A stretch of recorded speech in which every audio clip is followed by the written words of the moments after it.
turabaramukije inshuti z'umusaraba, inshuti za gusengerwa aho muri hose ku migabane itandukanye y'isi. Turavuze ngo muraho neza. Dushimye Imana ko twongeye kujya muri kano kanya tugiye kuganira na mushiki wacu Christina. Christina, uraho nawe? Uraho. Tumaze gusuza inshuti za gusengerwa. Ura none wabasuhuza? Turabasuje mu izina rya Yesu Kristo. Amina. Imana ibahe umugisha bari ku migabane itandukanye y'isi mwese. Komenti, ibiganiro ndetse n'uburyo mujye mutwandikira mutugirana inama, nabyo turabashimiye. Imana ibahe umugisha. N'ubundi ni wa mwanya w'ubuhamya n'ijambo ry'Imana. Uyu munsi ndabona Christina murabona ko yagiye ku meza, mbese urabona ko biratese. Ushobora kuba umunsi ushobora kuba ugiye no guhanurira no mu ijambo, urajya udushyiraho ubuhamya bwacyaho n'ijambo ry'Imana. Nabyo birashoboka. Tuguhaye ikaze muri kano kanya. Tugiye gutangira dusengera uyu mwanya tugiye kwinjiramo ijambo ry'Imana. Dushimiye abantu bakoze subscribe kuri channel yacu gusengerwa. Dushimiye ndetse na comment nziza. Dushimiye n'abandi ndetse n'abakora share bagasharinga abandi. Imana ibahe umugisha.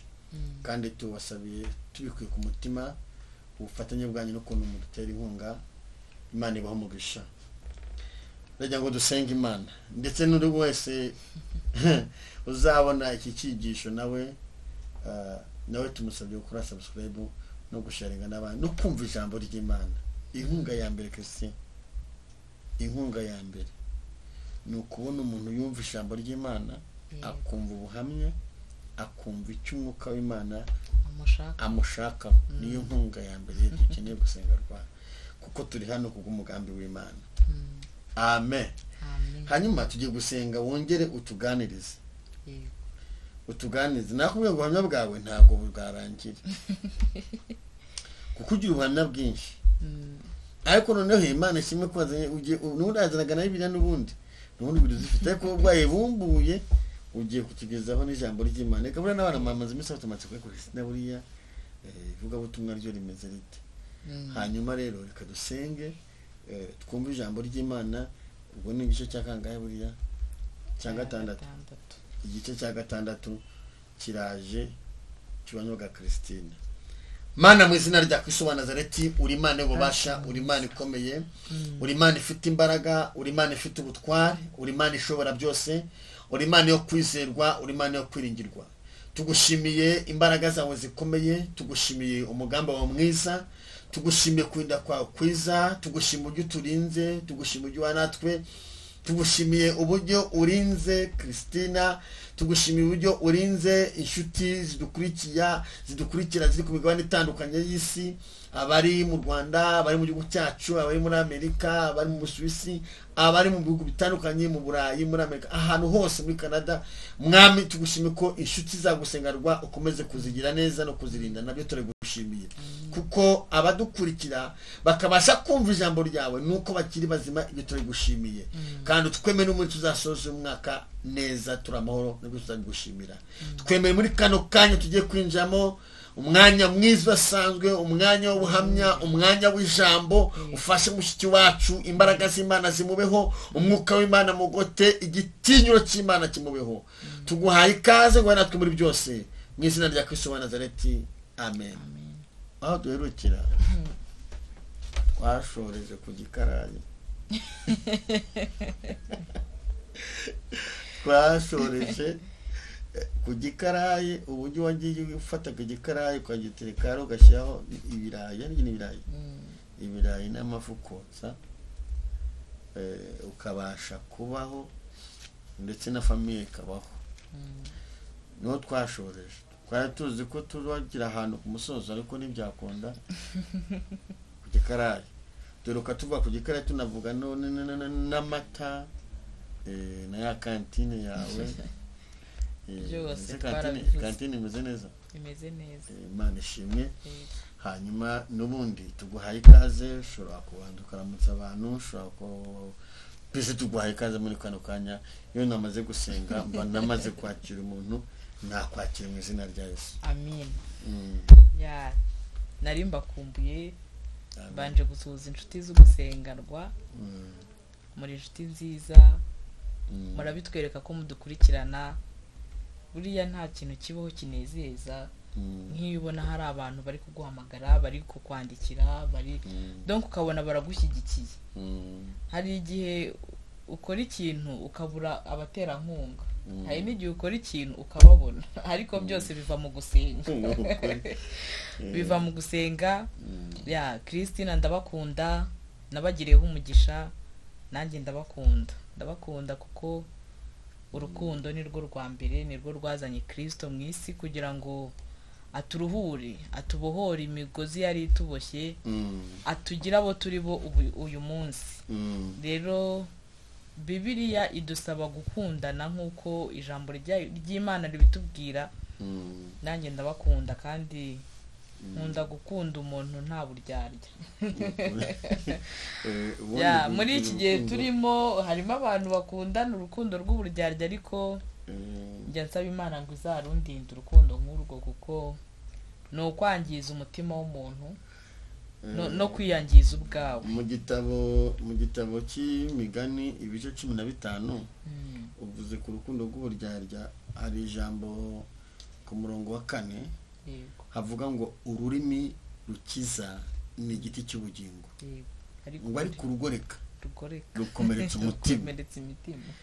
Rero uburiya ibivuze ni ibintu bikomeye cyane. Nimba hari ikintu kibabaza mu isi, umuntu ushaka kwereka umuntu ko akunze undi amuryarya, barababaza doko bikomeretsa umutima. Nawe biravuze ngo ururimi rukiza ni igiti cy'ubugingo.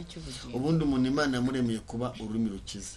Biri mu gitabo cy'Imigani 15 nusoma umurongo wa 4 niho uzahasanga ku muntu wese akeneye kuba ururimi rujya gute rukiza. Buriya Salomo ari umunyabwenge. Igitabo cy'Imigani urandagikunda cyane. Salomo yari umuntu w'umuhanga cyane. Buriya umuntu ushaka kumenya ubwenge cyane no kugira ibintu byinshi yunguka asoma Imigani, ibintu byinshi. Hanyuma rero warimo tubwira ukuntu ubikunda, ukuntu ugarutse, ubu uhishiye abantu byinshi cyane, abantu bafite amatsiko. Ariko ikindi tugushimira hano kuri gusenga rwa watinye abana b'abakobwa. Watinye abana b'abakobwa. Tumaze igihe tubona message zabo nako baduhamagara, abafite ibikomere, abaho ibibazo nk'ibyawe, yewe hari n'abandi n'abashaka gutanga ubuhamya. Imana igumugisha. Kandi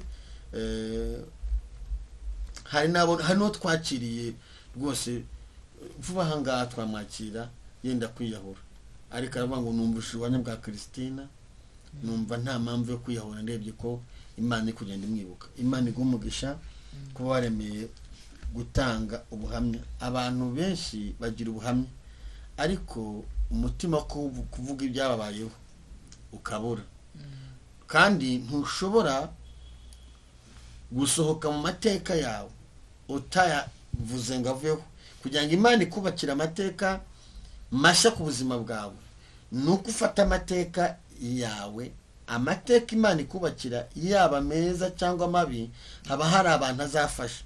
Ubundi Imana yituremera ubuhamya Imana ituremera buba ari ubuhamya buzafasha abantu. Mu buhamya ushobora kuhakomerekera, kandi iri kukwigisha. Ntiwumva kuzabwiriza, ntiwumva kuzatanga ubuhamya. Christina, ntabwo wabwira abantu ngo ndi muri biriya bigeragezo. Ntabwo wabonagamo iyerekwa ry'uko uzabwira abantu bagafashwa, abantu bakurikira. Tujye tubona abantu benshi bakurikira 20 bakurikira, abantu barenga bakurikira. Kuko iyo umuntu ari mu bibazo uburangwa n'amarira, ariko ijuru ryo riba rizi ko rimo kukuremera ubuhamya bw'ahazaza hawe. Kandi bwa buhamya ijuru riba ari guteganya ko ubuhamya buzubaka n'imitima y'abantu benshi. Reba ujya abantu bakurikira bagafashwa, reba duhereza bakakwandikira, reba guhamagara, reba abantu bari ngo ntago nta mpamvu yo kwiyahura na Christina yabaho nanjye nzabaho. ntabwo wari uzi ko ku gikarayi, mu gutwita, mu kwangwa, mu gusuzugurwa, mu gukena, mbese mu bintu byinshi, muri stress nyinshi cyane, ntabwo ngo ndangize, ntabwo wari uzi ko hazavamo kubaka imitima y'abantu. Dore igikomeye rero gitumye mvuga ibi, ni bake babishobora, ni bake. Abantu benshi bafite ubuhamya, ariko kugira ngo bavuge nicyo kibazo gihari. Ariko nanone ntabwo ijuru rizakwandikira amateka utabanze guhamya, gukomeza imitima y'abantu. Tuguhaye ikaze n'ubundi wongere ukomeza imitima y'abantu. Nimba uhera mu ijambo, nimba uhera mu ndirimbo, nawe ngizi no kuririmba, nimba uhera mu buhamya, tuguhaye ikaze. Imana igumugisha. Murakoze cyane. Imana iyo ishaka kuzakugira ukomeye, uzakomeza abandi mu gihe runaka wowe ubutazi, irabanza ikakunyuza mu ruganda. Nabyita uruganda nk'uko zahabu bayinyuza mu nganda nyinshi kugira izabe zahabu. Rero ibyahise hari impamvu Imana iba yaratumye bikubaho, kuko iyo ibikurindiyemo ntupfe, ntube kundi kuntu, ikabikurindiramo nuko ibizi neza ko izagukoresha iby'ubutwari. Najyaga njya gusengana aho ngeze hose, Imana ikambwira ngo uzankorera, ikambwira ngo ibyo urimo byose ndabizi, ndabibona, humura. Nkumva nta gaciro, natekereza aho ndi nkumva ntibibaho, nkumva ntibinashoboka. Nkumva rero Imana ni n'ingome. Nkagenda nabivuyemo nkavuga ngo sinzasubira gusenga, itazongera kumbwira ko nzayikorera, nzagera gute. Kuko ntago najyaga numva inzira byacamo, sinajya no muri urwo rwego rwabo, nkahora ndumva ndi umuntu uri hasi. Ariko inzira z'Imana zirenga igihumbi. Muri njye yaravuze ngo muri izo nzira zose nanjye harimo iyanjye wangiriye. Rero inzira z'Imana uko byagenda kose, niyo wamari iminsi nk'icumi urira, amarira ntashobora gukama, ntibibaho, urakomeza ukarira. Waba uruse kushobora kumara iminsi 10 useka, nta kintu kirakubabaza, ariko burya birasimburana. Hari n'igihe ugira n'amarira y'ibyishimo. Nkanjye mosiyo zanjye naba nishimye ndarira, naba mbabaye nkarira. Ukarira? Nkarira. Ibyanyu byose ni ukurira. Abanzi cyane bajya bansireza bakavuga ngo amarira yanjye aba hano hafi, ngo aba hano, ngo nuwanoshaho gatoya ngo yahitaza. Nuko nteye, nuko nabaye.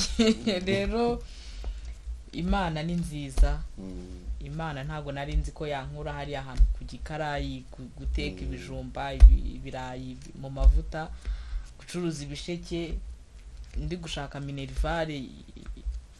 Ntago byari byoroshye, ariko Imana ibizi neza ko hari igihe kizageza ukayihamya, ukayivuga, ukavuga imirimo n'imitangaza byayo, kugira ngo babandi bari muri izo kesi z'icyo gihe we wari urimo wavuyemo ubashe kubakomeza.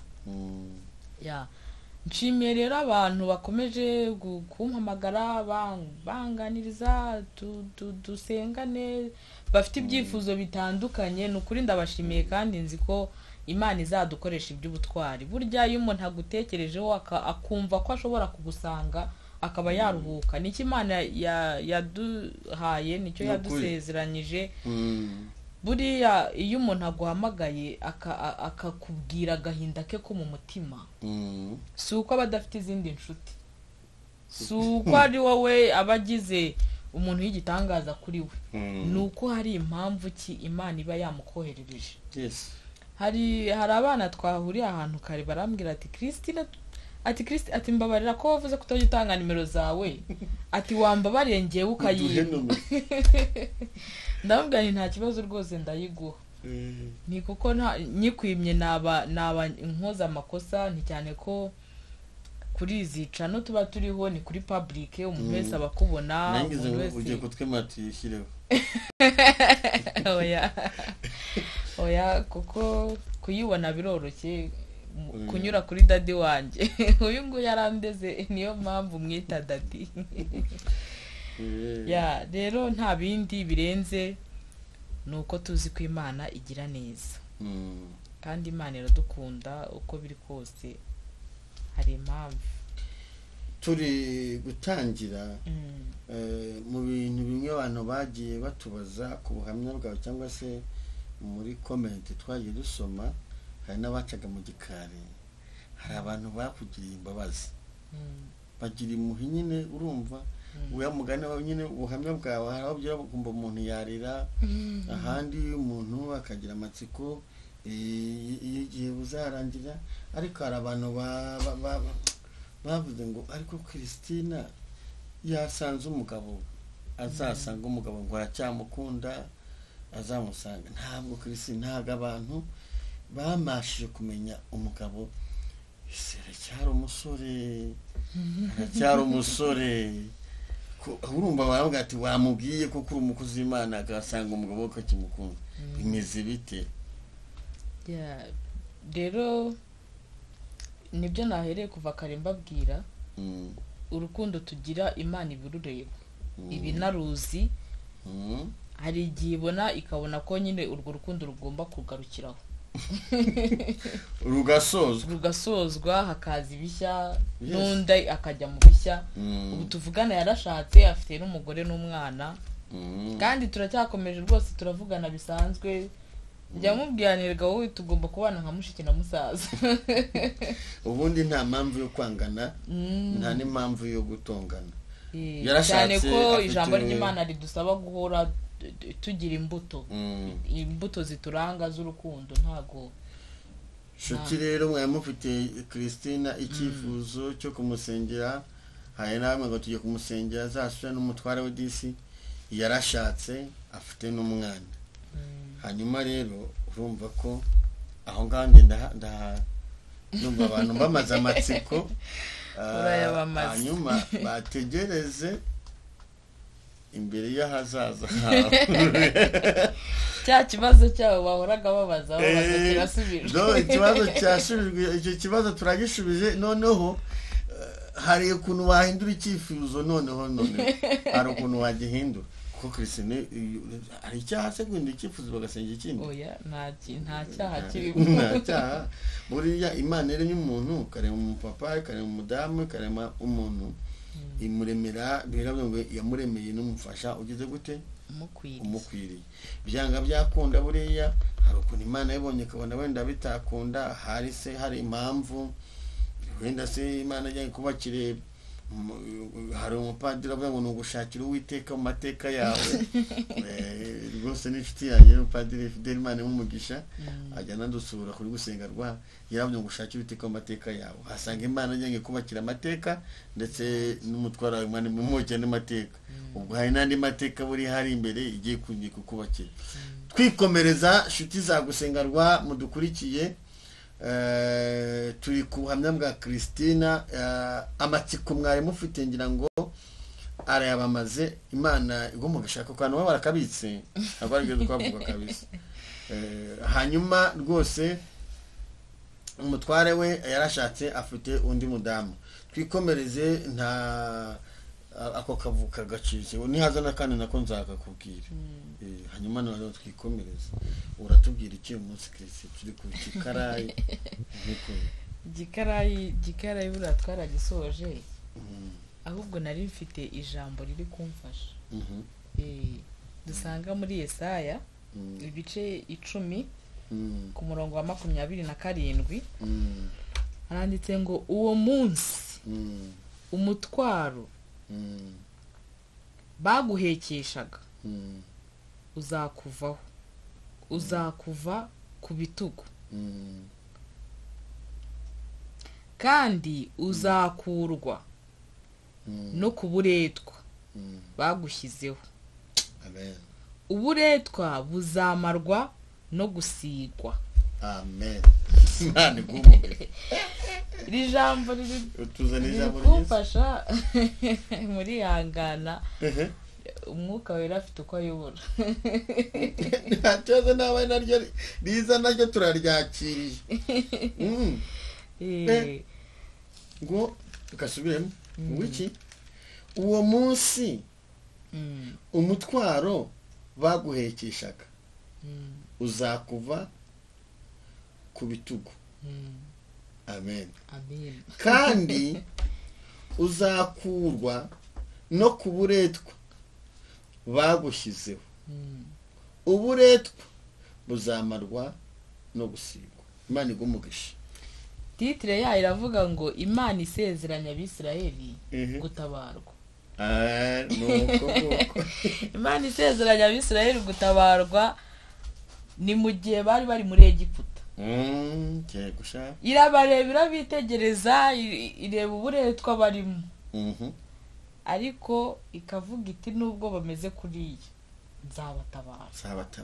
Na Kristina wari uri ku gikarayi, na Kristina undi muzi muri bya bindi byahahise, yarandebaga ikavuga iti nzamutabara. Bwari uburetwa nari ndimo kuko nari ndi kwa Farawo. Nibyo shaho. Rero Imana isezeranya Abisirayeli ko izabatabara. Irangije Yesaya arabihanura aravuga ngo nzabakura muri ubwo buretwa babahekesheje. Muri ibi bihe turimo hari ukuntu abantu baguhekesha ibintu utabishyizemo n'uruhare, utanagize gute, uraho utuje wimereye neza, bakaguhekesha imitwaro. Kuko Abisirayeli nabo bajyanwa muri kiriya gihugu cy'ubunyage kutuye fashwa koko. Ntabwo bari bazi nabo ko bazabaho iriya myaka, ntabwo bari bazi ko bazabaho muri buriya buretwa, kandi bari barabahekesheje umutwaro. Iriya myaka bamaze ni myinshi cyane. Bakata icyondo, bubaka babumba amatafari, Farawo basuzugura, batwara ibiti. Amazu bubatse icyo gihe niyo mazu akomeye na kino gihe.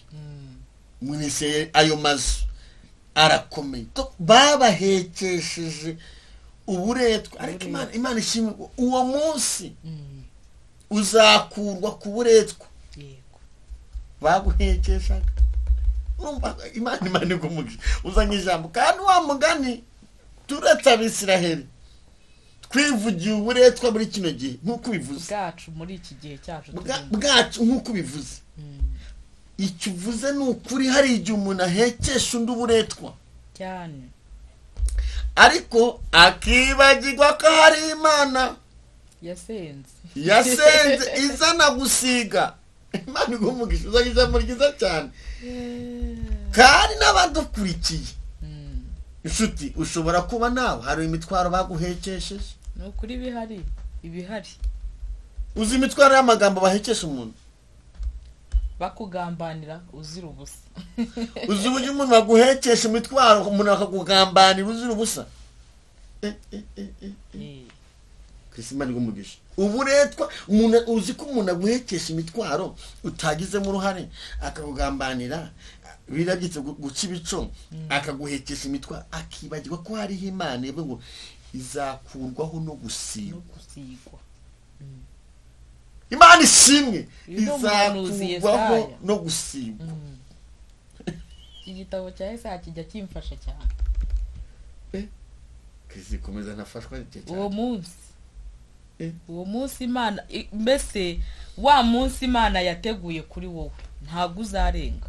Nubwo babikora, nubwo bakuroga, nubwo bakwica, ntuzapfa.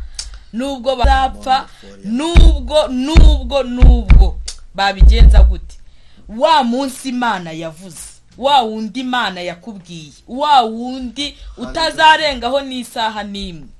Haleluya. Imana yonyine, kubera ko izi ko uwo munsi izagukura muri ubwo buretwa, izakurindira muri ibyo byose. Muri ibyo yaravuze ngo Imana iraturinda iminsi yose mu nzira ucamo, iraguhaza amahoro. Imana irakurinda, reka ubushake bw'Imana gusa. Imana irakurinda ngo reka ubushake bw'Imana gusa aba ari bwo bukubaho, ubundi wihangane utuze, nubwo amagambo yaba menshi y'abakugambanira, nubwo bagukoreza uwo mutwaro utabashije kwikorera, ariko bamukumba ube nka wa mushune mu kazi wakiraga ba Yesaya. Yarangiza abwira umugabo, aramubwira ati ariko aba bantu wazabubakira kumba ko hejuru ko ari abakozi b'Imana. Haleluya, ndafashijwe.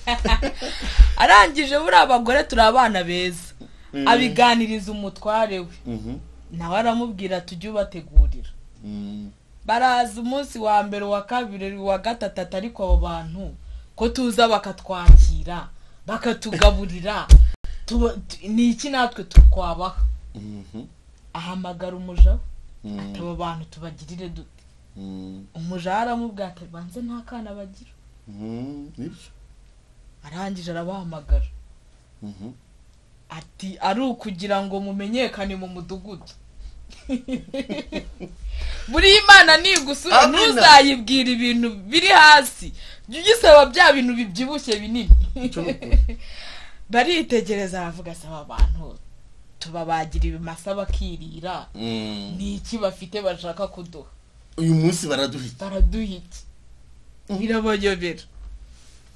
Ariko kubera Imana yari iri muri bo, kubera Mwuka Wera wagendanaga nabo, kubera ko umugore yagize yerekwa akavuga ati aba bakozi b'Imana reka mbajyane mu kumba ko hejuru, buriya umuntu wese uzamuha agaciro bitewe n'igihe arimo. Amen. Igihe kijya kigukura ku bantu, igihe kijya kigukura ku ntebe wicayeho, ariko Imana igihe kikwicazaho bakayihirika ntugende, bagakuramwo amapine ntiva hwiri, kubera igihe cy'Imana. Amina. Igihe cy'Imana iyo cyaje, igihe cy'Imana ugitegereje ntikizavaho n'isegonda n'iri na rimwe, ntikizigera kirengaho. Barabitegereza bataba abantu tubaha iki, ari ukumenyekana mu mudugudu cyangwa kubajyana ibwami mukamenyekanayo. Barangije bagira iyerekwa, baravuga ngo aba bantu nta mwana bafite. Basigaye babahanuriye, barababwira ati igihe nk'iki ngiki, igihe cy'Imana iyo cyageze, igihe cy'Imana cyageze, ushobora kwicara hano ukabona Imana izanye umuntu ati aha hantu ni hato, njyewe ndaje nkwereke, ngwino nkwereke nguhe urufunguzo. Igihe cy'Imana cyageze, Imana igukiza uburetwa izana uko yayaguriye Abesi. Baramubwira bati igihe nk'iki tuzaza muzaba mufite umwana w'umuhungu, kubera kubakira gusa, kubera igihe bari bamazemo, kubera umutwaro bari bahetse igihe. Umutwaro wo kubura umwana. Burya nshimira Imana nkavuga ntuwiti nti nukuri nguhaye amaboko ndayazamuye ndayamanitse, ngushimiye ko wampaye abana bazima, ukabampa nkaba mbafite, nta kuvuga ngo umwe nakamuga, nta kuvuga ngo umwe ngo afite uburwayi runaka, nta kuvuga ngo mfite ibibazo mporamo by'abana. Umutwaro w'ubugumbura uravuna. Ndawumva.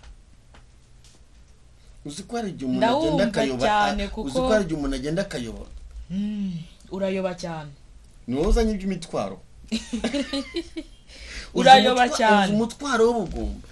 Ndawumva kuko mama ajya mpa amateka ye, yamaze imyaka 8 yarabuze urubyaro.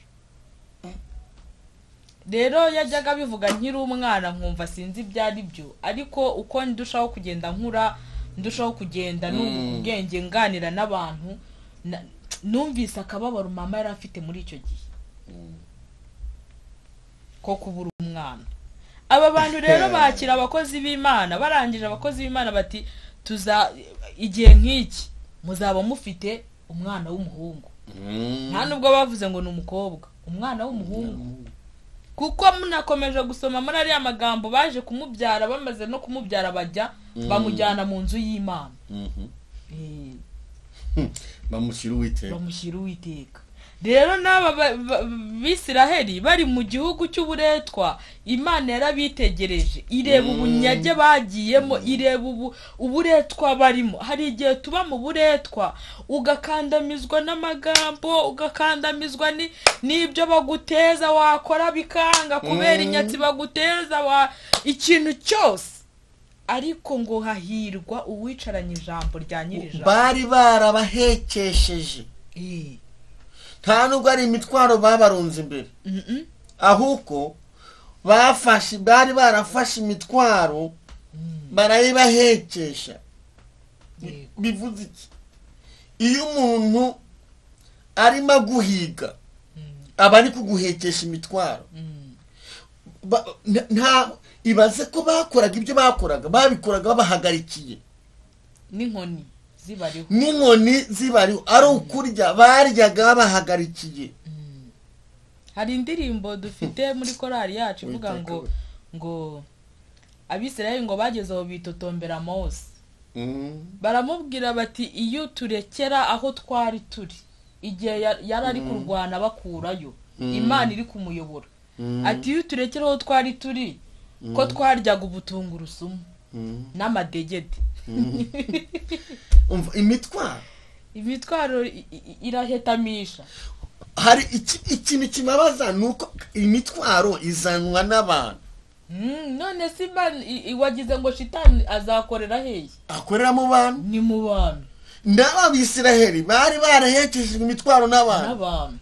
Barayibahekesha, barabasuzugura, barabatoteza, babuza amahoro. Na n'uyu munsi mushiki wacu dukurikiye, hari imitwaro baguhekesheje, ariko Kristo n'Imana imumugisha azanye ijambo rivuze ngo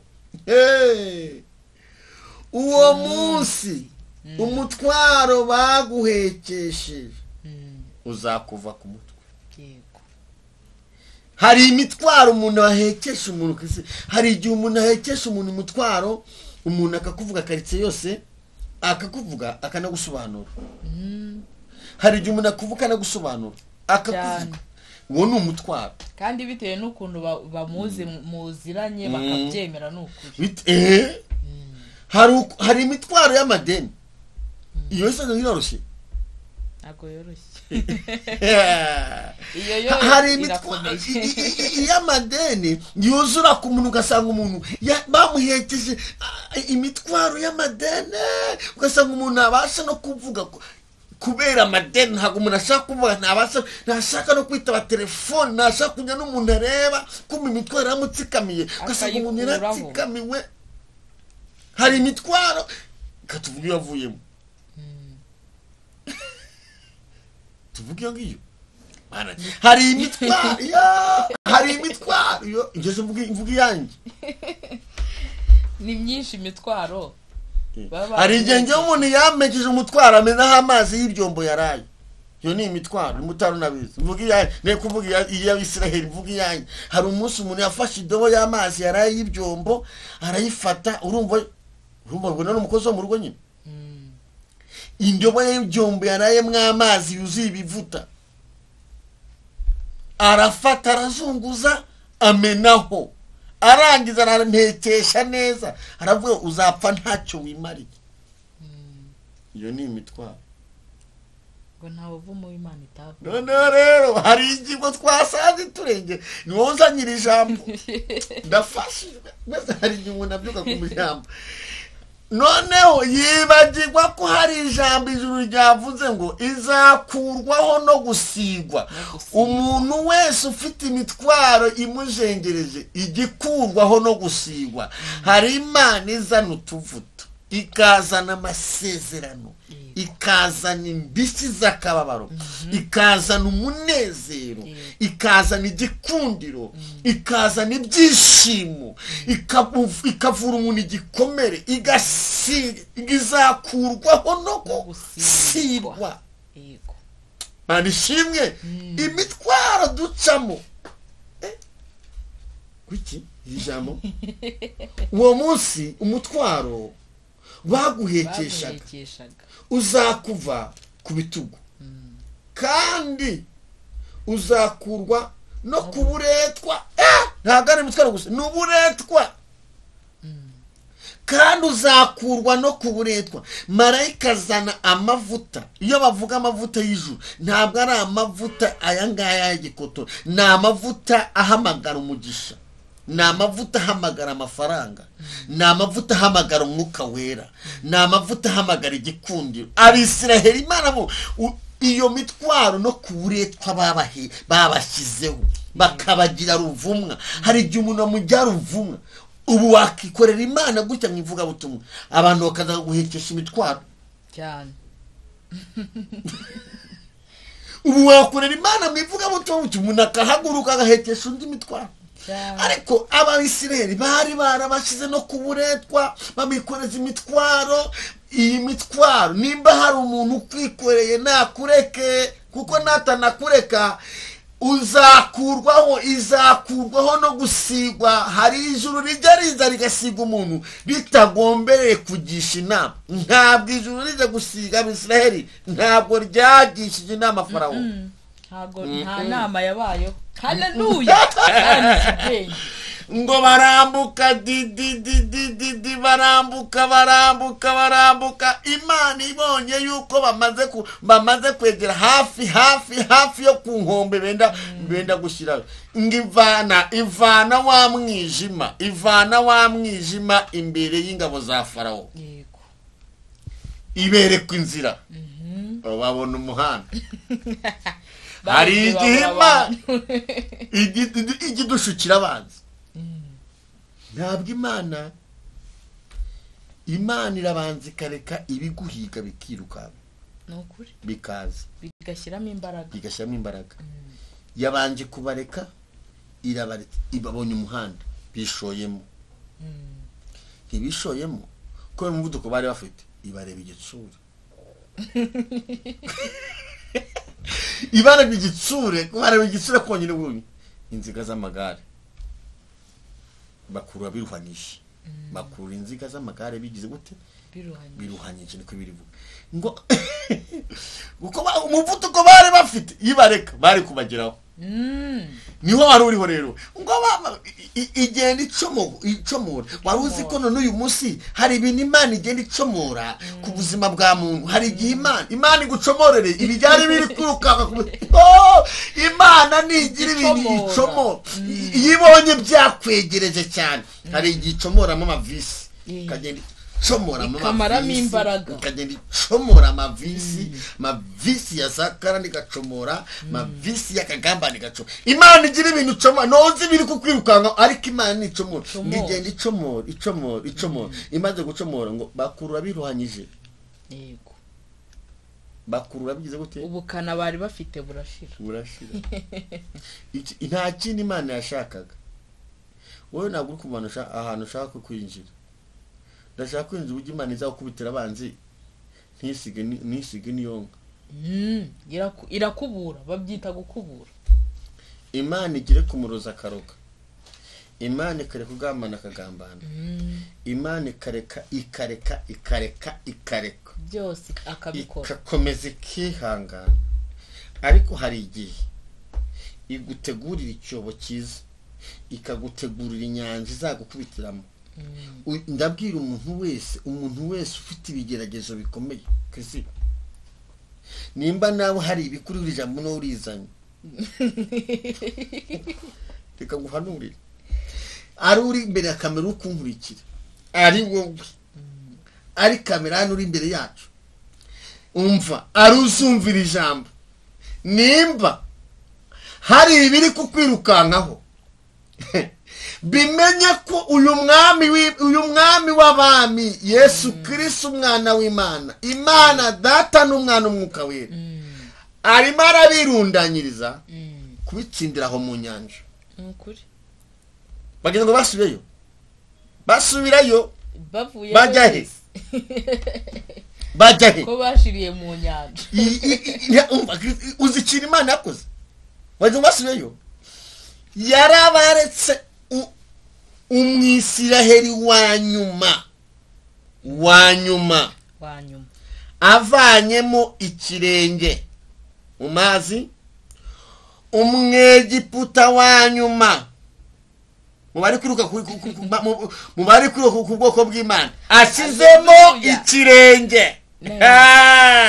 Baravuga ati mwihute tuve muri aya mazi tuve tubafata ngo bakura biruhanyije ariko babizi ibyuya ntabyo ko mareka y'Imana yinjiyemo hari amamareka binjiye mu nziga z'amagare ariko kwe kwiruka izi nziga z'amagare zivuye ibwami we n'inziga zizi bahora zimwe zihora n'abasoda n'ingabo zikomeye Farawo yari yizeye ntabwo ari ingabo izo mu ntara n'ingabo zo hafi ya Farawo n'ingabo zigenda hafi y'umwami n'ingabo zari zifite ibitwaro bikomeye zari zifite intwaro zisobanutse ibyo byose bagiye guhaguruka bavuga ati izi ntwaro turazize ibintu byose bikurwanya uburemere bifite ntibyarusha imbaraga z'Imana data n'umwana tiwele mandole pa ntibibaho. Farawo yari yizeye aba basoda yari yizeye izi ngabo ze yarazizeye yazitumye azizi ahaguruka nazo. Ntabwo Farawo yari guhagurukana n'ingabo za feki yahagurukanye n'ingabo zizi kurwana ariko se warwanya umugambi w'Imana? Ubu hari umuntu warwanya umugambi w'Imana ku buzima bwawe? Ntibibaho. Hari umuntu warwa shuti budukurikiye gusengarwa ibikurwanya ntabwo byangwanya umugambi w'Imana. Imana yeretse Farawo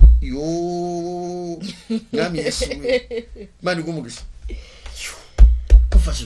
Imana yeretse Farawo reka uburyo Farawo yari yizeye ingabo ze yageze ku nyanja avuga ati kameme barabazana abaturage basevire barabazana ngasigara ku nkombe ntiyajyana bati kameme bagiye kubazana abandi baratsinda hakurya y'inyanja abandi baratsinda mu mazi. Okay umuhanda nguriya sinitaye kureba ngo umuhanda ubonetse gute ariko Farawo we nta n'ubwo bugira. Yewe muntu uhiga umugambi w'Imana ku muntu w'Imana, yewe muntu uhiga ubushake bw'Imana, yewe muntu urwanya umunyamasezerano, yewe muntu uvuga umuntu Imana yavuzeho, yewe muntu uhagurukira umuntu Imana ifite umugambi ufite ingorane zikomeye cyane. Nta uvuma uw'Imana itabuma. Farawo mbega ibaze ko Farawo atigeze avuga atari ku uyu muhanda iyi nyanja itukuramo kabyaramwe ko dusanzwe tuyizi ihora yuzuye iyi nyanja kihora yuzuyemo kabyaramwe iyi nyanja ibonetsemo inzira gute ntabwo kwinjya kageze. Uzima amatakagize Imana yigiye kuduhanira ibiduhiga irabanza ikabinangira umutima nuko ntibamenye ikirere barimo nuko bimeze. Sostene niwe waririmbye ngo Farao mtu mubaya ari watesa wana Israeli. Imana igiye iri jambo norizanye ninjye warizanye urancukura umva nushaka twivuye iri jambo ubuhamya buzaza ikindi gihe. Imana igiye kugukubitira ibikurwanya. Mbibutsa ko umuntu akivuka asanga ibibazo ku isi. Iyo umuntu aruhinja mu nda nyine ntarira nta kintu abazina uruhinja ntirurira ntirushonze ntirwayura mu nda ntabwo rushonze ntirurira reka ruvuke ruravuka rukivuka mu kanya ruri kurira ruvuka rurira ruhita rurira. Uzi icyo bisobanura ngo uze mu bibazo ruvuka rurira yose narize barukubita urushyi rukavuga ati rurira uze mu bibazo mu minota mikeya rutangira kwayura bivuze ngo uje mu nzara bahita bakwerekeza nyina ntiruzi gukurura icyo ari cyo ariko bakwerekeze kuri nyina gato baruhuze n'ibere ruhita rwasama ku kanya rukonga ntiruba rwarabyize. Bivuze iki? Umuntu avukika asanga ibibazo. Umuntu ukurikiye gusenga uramutse uvuze ngo nta bibazo ufite waba uri mu isi yawe cyo kora nkumenyeshe ko ibibazo bimarwa no gusigwa. Haleluya! Ibibazo dufite bimarwa no gusigwa. Sikosomye niko biri. Bibiliya ngo turi mu isi dufashe igihe mu ntambara. Ibibazo kandi ibibazo bizanwa na shitani. Shitani y'ubwayo ntiyazana ibibazo hatari abantu. No. Abantu nibo babyutsa za karande. Cyane. Bakadushumuriza abantu. Ubu uri muratanga ubuhamya. Haravuga atari ko twari tuzi yuko azahera hariya atazigera ava hariya. Agiye ati araducitse. Ubu barahari. Ugate ariko ko tubona aducitse. Basa ni barati n'abato. Ubu tanga ubuhamya, ubuvuga Imana, umenye ko tubona ni tutamurwanya, ni tutamurwa. Ubu harabiremye inteko. Nukuri ntibabura. Nukuri ntibabura. Kuko nguguhiga Imana yanjye. Ubu harabiremye inteko. Ikintu cyose umuntu akoze ari cyiza kizamo ibibazo, kizamo intambara. Ariko izi ntambara ntizirutiza Abisiraheli baciyemo. Impamvu dusoma ijambo ry'Imana. Ijambo ry'Imana riduha kumenya amateka y'abatubanjirije. Hari uwacu warembye avuga ngo ibi nibyo twigiye ku birenge by'abatubanjirije. Niko yaririmbye wacu. Haravuga ngo ibi nibyo twigiye. Ibibazo ducamo, intambara ducamo, ivugabutumwa dukora, duca tureba ku batubanje. Abatubanjirije bahuye n'ibibazo. Ari nabyo natwe turi kunyuramo. Ari nabyo natwe uyu munsi ducamo. Niyo mpamvu gusoma ijambo ry'Imana ridukomeza. Sana. Kuko nimba Kristina, kuko njyaraho nageze ndavuga nti ubanza ndi mu buzima bwa Yobu. Numva ndi Yobu nubwo ntageze aho nishimisha urujyo, ariko haraho nageze numva ndi Yobu. Kuko ntekereje ukuntu nakoreye amafaranga ndi umukobwa nkayabona akagenda, nkageza ubwo mbura n'igiceri cy'ijana cyangwa cya senkani. Narayakoreye, urumva nari Yobu. Niyo mpamvu buriya ibyinshi tunyuramo, iyo usomye Bibiliya neza ukagenda urushaho kuyisobanukirwa. Hari aho usoma bitewe n'ibibazo urimo cyangwa n'igihe urimo. Hari aho usoma neza ukumva ni wowe, ugahita wumva wongeye gukunda Imana, watekereza ukuntu uwo muntu Imana yamugiriye neza, ukumva wongeye kugarurira Imana icyizere. Icyo nukuri. Aba Israeli ntago bari bazi ko bava muri kiriya gihugu. Ariko kuko Imana yari izi uwo munsi. Yari izi n'isaha n'itariki. Uwo munsi izadukuriraho iyo mitwaro baduhekesheje. Uwo munsi izadusigiraho. Vuza kandi uwo munsi. Uwo munsi ni ukuri, uwo munsi ntuzarenga, ntabwo uzagucika. Hari umunsi. Uzi ko yababwiye ngo nyine uwo munsi. Ego iri jambo abakurikiye gusenga rwa bumve n'umuhanuzi. Uwo munsi imitwaro babahekeshaga. Noneho uwo munsi rero twebwe uyu munsi imitwaro baduhekesheje.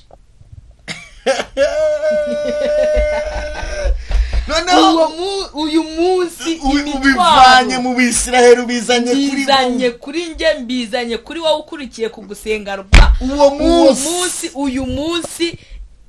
Uyu munsi imitwaro baduhekesheje mu gihe cyahise, muri iki gihe no mu kizaza. Uwo munsi imitwaro bazaguhekesha, Imana izi neza ko hari igihe izagusiga ikayigukuriraho. Ihangane, ukomerere mu Mwami,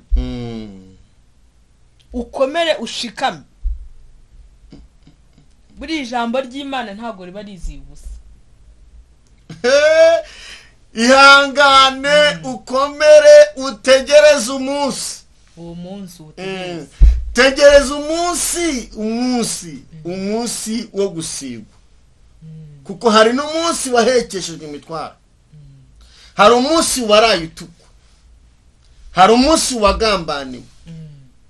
hari umunsi wikoreye igikarayi, hari umunsi waciwe, hari umunsi bagufanye ku ntebe wicaragaho, hari umunsi bagusohoye muri biro, hari umunsi umugabo yagutaye, hari umunsi waburaye, rekota mandola, iyo yose ni iminsi. hari umunsi wabuze aho urara, hari umunsi waraye mu gihuru, hari umunsi wabayeho nta kazi ugira, hari umunsi wabayeho witwa ingumba, hari umunsi wabayeho ari wowe ujya kwa muganga buri munsi.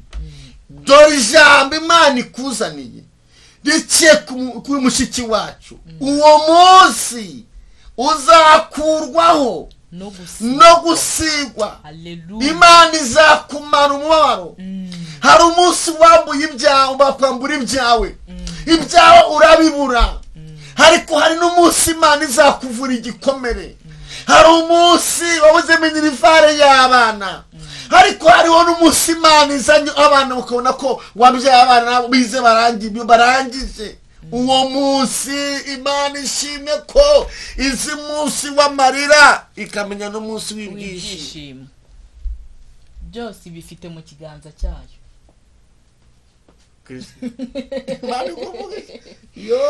byose ibifite mu kiganza cyayo. mbega umva ndumva ubuhanuzi bwinshi. uwo munsi ndumva ubuhanuzi bwinshi mbega uwo munsi barara baroga iseta yawe. washinze butiki bazanamo imiti, ushinga resitora bazanamo imiti, ushinga ikigo bashyiramo imiti, upanga mariage bashyiramo inzingo, ugura imodoka baroga amapine, worora ihene baraziroga zirapfa, utunga inka barazitwara. hari umunsi tanaza mandola dekota pambo ya sinima. hari umunsi ndi kuba umwuka w'Imana azanye ku buzima bwawe.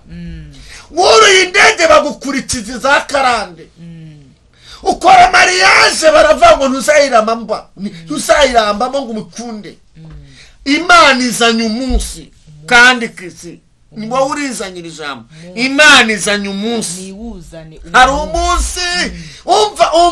umva shuti mudukurikiye, umva hari umunsi Imana izanye kugira ngo ihindure amateka ku buzima bwawe. warize diplome barayitongera, eneweza mando bararoga biremera. Imana irabyemera. ijya yemera ko byose bikubaho. Haleluya. ariko n'ubu umwuka w'Imana ambwira ngo Imana izanye umunsi. Imana ikumugisha mushiki wacu. uwo munsi Imana izanye umunsi ku bantu b'Imana. Haleluya. Imana ikuye umunsi mubi ku bantu. umunsi mubi. Yewe sinima, hari umunsi igihugu cyacu cyabayemo aramarira, twese turabizi, ariko yazanye umunsi.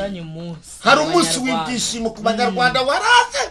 Imana ishimwe. yewe data we. hari umunsi abantu babaga bakushije bari mu myumbati, abandi bari mu bihura, abandi bari mu rubinga, abandi bari mu mashyamba, abandi bari gupfa, yandi ari imira. umunsi w'umubabaro Farawo. uwo ni umunsi w'umubabaro wari uri mu gihugu cyacu, ariko Imana yazanye umunsi. izana urumuri, izana umucyo, izana ibyishimo, izana iterambere.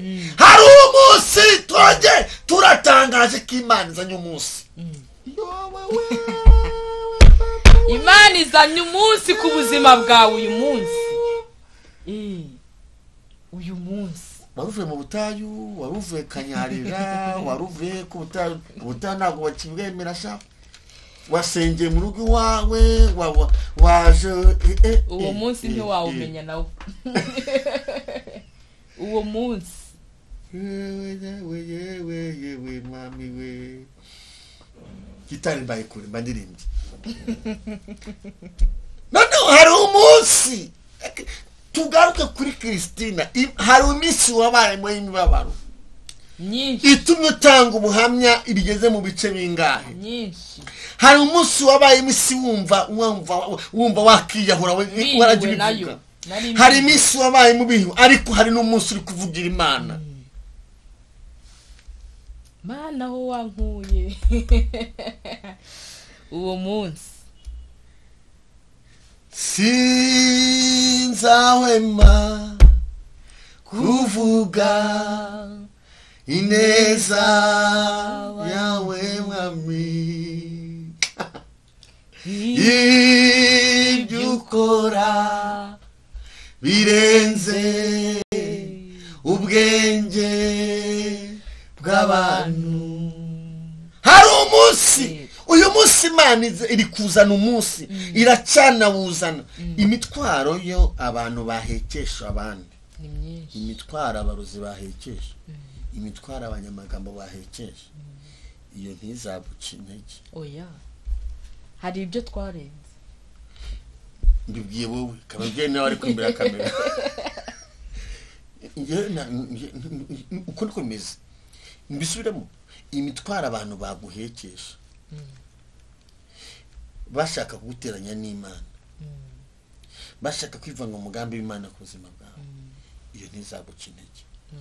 Kambibwire wowe udukurikiye nakaza mwendo. Umva imitwaro abantu baguhekesha yego bashaka kuguca intege, bashaka ko uva muri gahunda wapanze, iyo ntuyiha agaciro. Imana izanye umunsi ubikobe, ukobe dayimoni, uyihe uko uyibwire ngo warakererewe. Uyibwire, umva shuti yagusenganwa, shuti yanjye bega musore ugurikiye, mukobwa ugurikiye, mugabo ugurikiye, muyobozi, mushumba, mupaseri, koba abadayimoni babwire ngo ibindiho byose bimazwe no gusigwa. Yego, iri ni itangazo. Ni itangazo n'ukuri kandi rivuye mu ijuru. Ibintu byose bikuriho ndumva umwuka w'Imana bimazwe no gusigwa. Amen. Nta wakura amavuta Imana yasize umuntu. Ntawe nta mbaraga yanabona. Ntawe. Hari uwabigerageje kuyariganya. Yesaya yashatse kuyariganya umwana we. Yarabigerageje. Igihe Imana yabwiraga Samweli ngo ajye mu muryango kwa Yesaya, ajye kwimika y'umwami, bashatse kubigerageza. Bashaka kubigerageza umuhanuzi ajyayo, Imana imubwira ngo ngende unyimikire y'umwami mu muryango kwa Yesaya.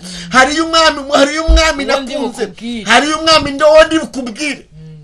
Bategura uburiganya, ise ategura uburiganya, azana abana bose, asiga Dawidi mu ishyamba, ntiyamutumaho. Dawidi asiga Dawidi mu ishyamba, azana abana bose, azana Shama, azana Eliyabu, azana Aminadabu, bose arabazana, abana bose arishyiraho. Haleluya. Ashyiraho, ashaka kuriganya umugisha, kuriganya amavuta. Samweli yarajyanye, Samweli yarafite, aravuga ati abangaba nibo numva njyewe Yesaya nabanemeye, aba nibo bana bagomba kuba abayobozi, nibo bagomba kuva mu mwami. Uko tureba siko Imana ireba. Ibikita bikimbere bifite ibibazo. Abangaba nibo Yesaya bazanye. Haje Aminadabu arangije aravuga ati uyu we rwose, uyu we rwose niwe ngiye kuyasoma. None umumenyesha n'umuhanuzi yari yabemeye. Wiki niho hantu hambere umuhanuzi yacanganikiwe. N'umuhanuzi yabonye abana ngo bari barize basa neza, ngo ari abana beza barebare basa neza, niko birivuga ngo beza cyane. N'umuhanuzi avuga ati aba kabisa. Ariko Imana yacu ishimwe ko itagireba ku buranga, arababwira ngo birebe ku gihagararo. Imana igumugisha. Amen. Nta muntu wariganya umugisha Imana yakuvuzeho. Ibibaho byarabananiye, Yesaya byaramunaniye. Bigera n'ahantu Dawidi bigera ahantu Samweli abaza Yesayi ngo nta mwana wundi usigaye, nta mwana wundi usigaye. Ariko nyine natekereje ko yari afite iyerekwa. Yari arifite. Urumva Dawidi yerekwa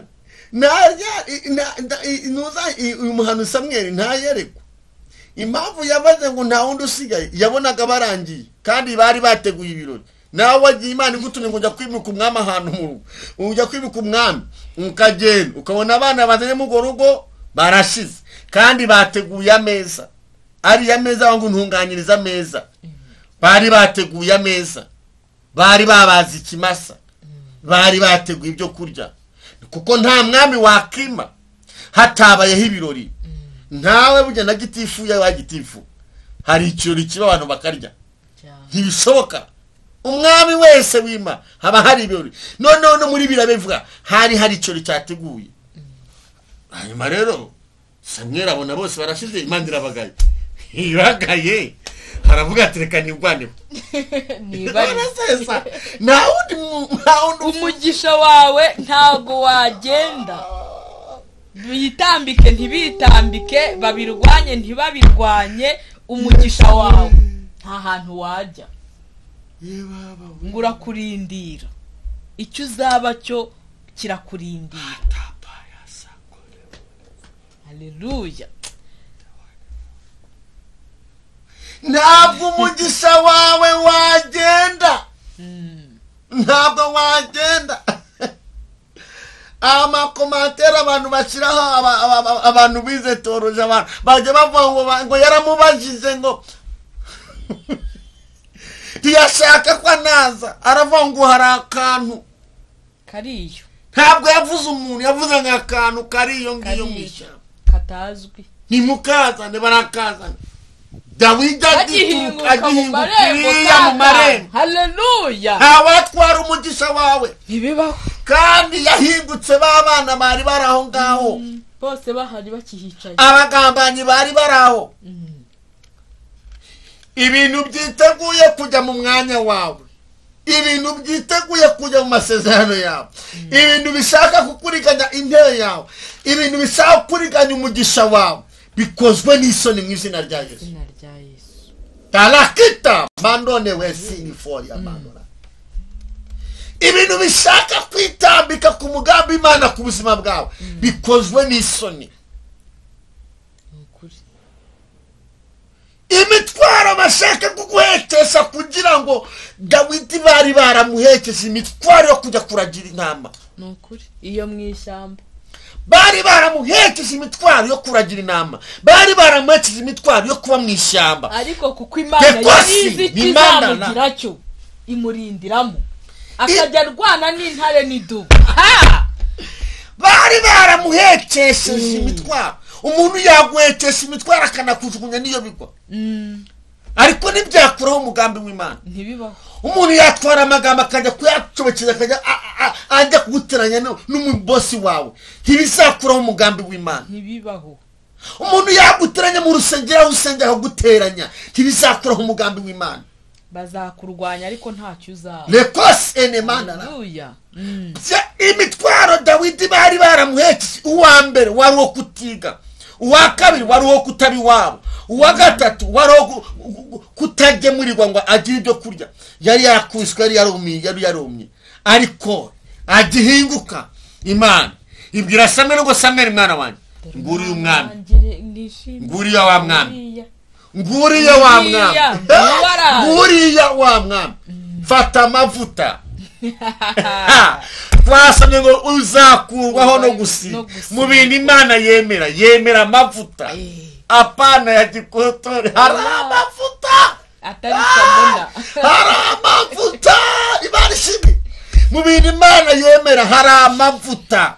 Afata amavuta yo mwihembe. Dawidi Samweli mwana wanjye, fata amavuta ngo uyu umwami nkunda, umwami yemera, umwami uzagira akamaro Israeli, umwami uzakura Israeli mu bucakara, umwami uzubaka amateka gasugwa. Fata amavuta mwana wanjye, fata amavuta. Isareba abana bose bareba, bose bakanuye amaso, n'abashitsi n'abantu bose n'abasanga.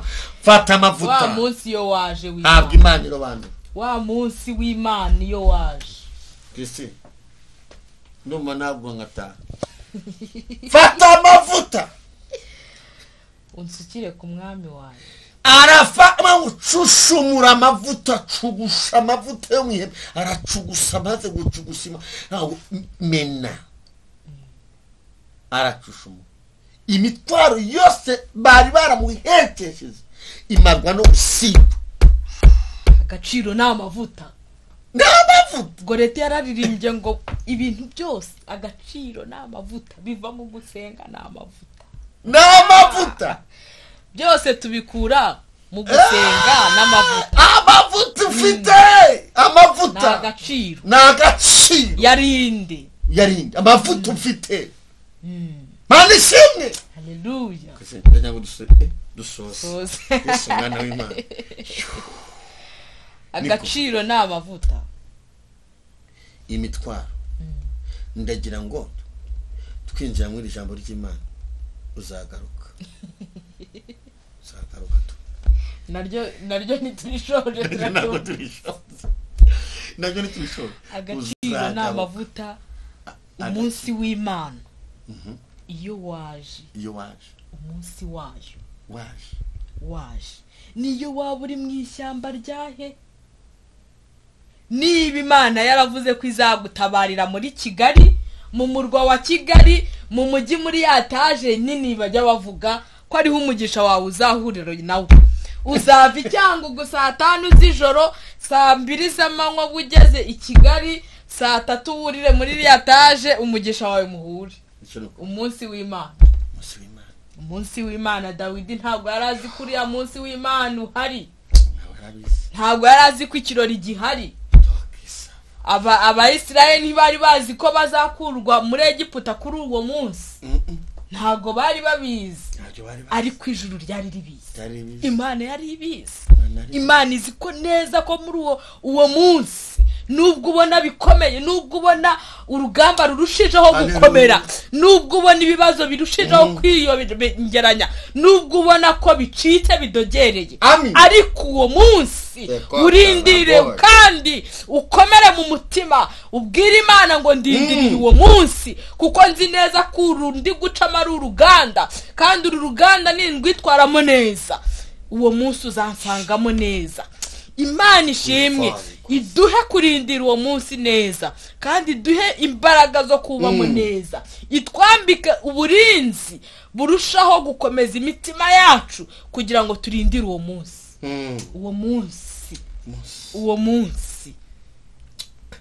uwo munsi w'Imana ntabwo uzarenga ku buzima bwawe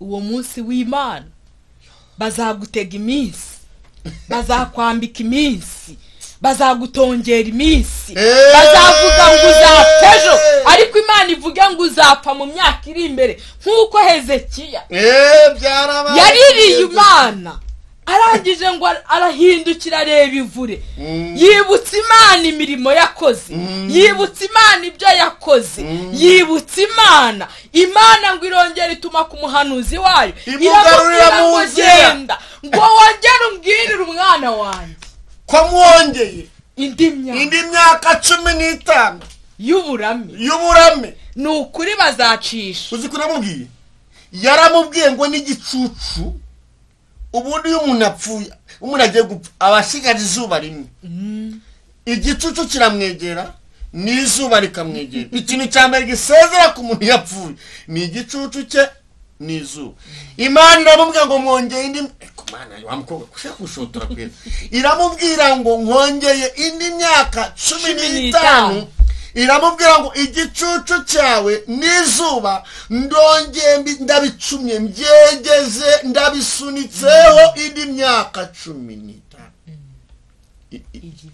irongera abaho noneho umuhanuzi nkubwire ko umuhanuzi wari umushigutumwe ni Imana yagaruriye mu nzi yaratari yagira niwe imugarura mu nzi ugere ibintu waga nimba baranaguhanuriye n'ibintu bipfuye bakavuga ngo uzaruha ntacyo uzimarira ubwira Imana ngo byaba byaravuye kuri Uwiteka imikosi ibintu bambwiye bitari iby'Imana cyangwa ibyo nibyo bambwiye bikaba byaravuye kuri ariko byazambihiriza umutima ubyaga ubwira Imana ngo mwana wigarure muri uyu mwaka tujya twanga ibintu ikadushyigikira cyo ntabwo umuntu uzapfa bitabugane sinzapfa nzarama ntekerereza abantu imirimo y'Imana ugira ibintu wanga nimba barakubwiye ngo utwite izaguhitana ubwira Imana ngo nzakuririmbira nzakuvugira yewe mwami w'abami Yesu Kristo we ujye wiyaturiraho ibyiza Imana ikongera indi myaka uzi impamvu Imana Ezekiya nararebye nsanga Ezekiya iyo ataza kugira umubabaro ngo agira agahinda ko mu mutima ngo ahindukira areba ivure ngo atakambire nyirijuru n'isi nukuri Ezekiya ari gupfa yari yapfuye se yari yanabitse ariko kuko umunsi utari wakageze nge niko mbifata ririya jambo naryo narisomye nijoro umunsi utaragera burya hari ibyo tujya twanga umunsi wageze Imana ikabona ko twabyanze mwami Yesu ikongeraho indi minsi abaguhanuriye ngo ugiye gupfa abakubwiye ngo ntibizemera ngo dore bararoze ngo bagize gute hagarara mu butware uhabwa n'Imana wowe kugusenya ni ukugusenya ariko wowe hagarara mu budahangarwa bw'Imana bwa nyiri jambo uyibwira uti byaba ari byo byaba atari byo ndashaka ko birangiza uyu munsi Kristo iri jambo rirakomeye reka tuzaresuku ahubwo ndagira ngo dukurutirira ahangaha tugira duti umuntu wese udukurikiye ufite imitwaro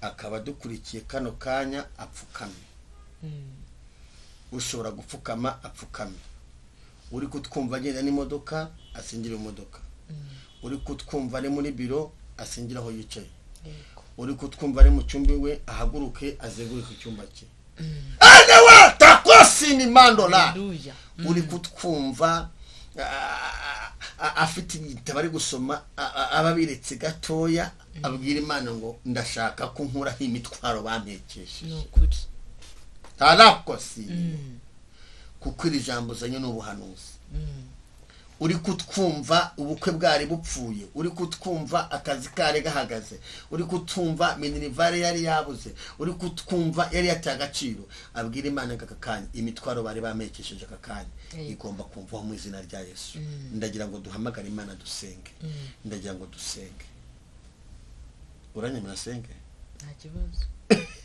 ndumva ngiye gusenga senga uhanurira abantu ndumva ngiye gusenga hanurira ubwoko bw'Imana umuntu wese uri kutwumva yaba ari umusore ukomaze kugira imyaka 45 baravuze ngo ntabwo uzashaka turiyo mitwaro mu izina rya Yesu ushaka umukobwa ukora mariage abakobwa barahari imitwaro yatumye nta mafaranga ubona ariko Imana ikiza imitwaro reka dusenge Mana mu izina rya Kristo wa Nazareti uri Imana y'ububasha uri Imana ikomeye dufatikanyije n'abadukurikiye hano kuri gusengarwa dufatikanyije n'abakobwa dufatikanyije n'abasore dufatikanyije n'abatuye isi dufatikanyije n'abanyarwanda dufatikanyije n'abamama turifatanyije turavuze ngo imitwaro yose dewe enema imitwaro buri muntu wese yarayikoreye imitwaro bari baramuhekesheje turavuze ngo kuri itariki imuve ku mutwe imitwaro y'amadene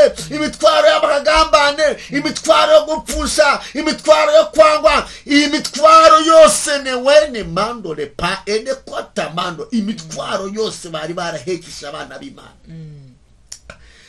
ani wese amandona umuntu wese udukurikiye wene wese nimo kabona natwe turahanga imitwaro baba barahekeshe akakanya turavuze ngo nituveho mu izina rya Yesu nimarwe no gusigwa turakira amavuta yawe turakira gusigwa nawe ababyeyi barakira gusigwa nawe abagabo barakira gusigwa nawe abasore barakira gusigwa nawe ani wese ni mandola itoro nirisi abanyamasengesho basi izamarwa n'imarwe no gusigwa mu izina rya Yesu. Ande wese ni mandola kandi Uwiteka ntabwo uzihanganira abikoreza abandi bitwa, ntabwo uzihanganira imbaraga z'abapfumu, ntabwo uzihanganira ibitubuza amahoro, ntabwo uzihanganira imbaraga za sekibi, ntabwo uzihanganira imbaraga z'abarozi.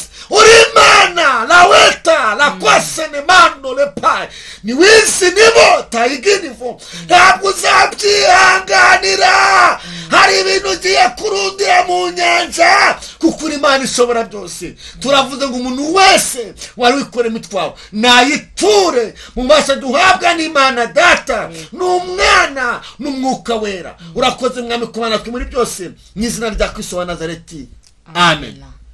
Imana ibaha umugisha, Imana ibashoboze kandi Imana ibiteho. Turavuze ngo imbaraga z'Imana zikomeze kuba namwe. Kristina buriya nakagaruka Imana iduhana umugisha naho ubutaha. Imana igutura imitwaro kandi ishyamba waba urimo ntabwo amashara azatumva uguma mu ishyamba, uzakurwa n'amafuta.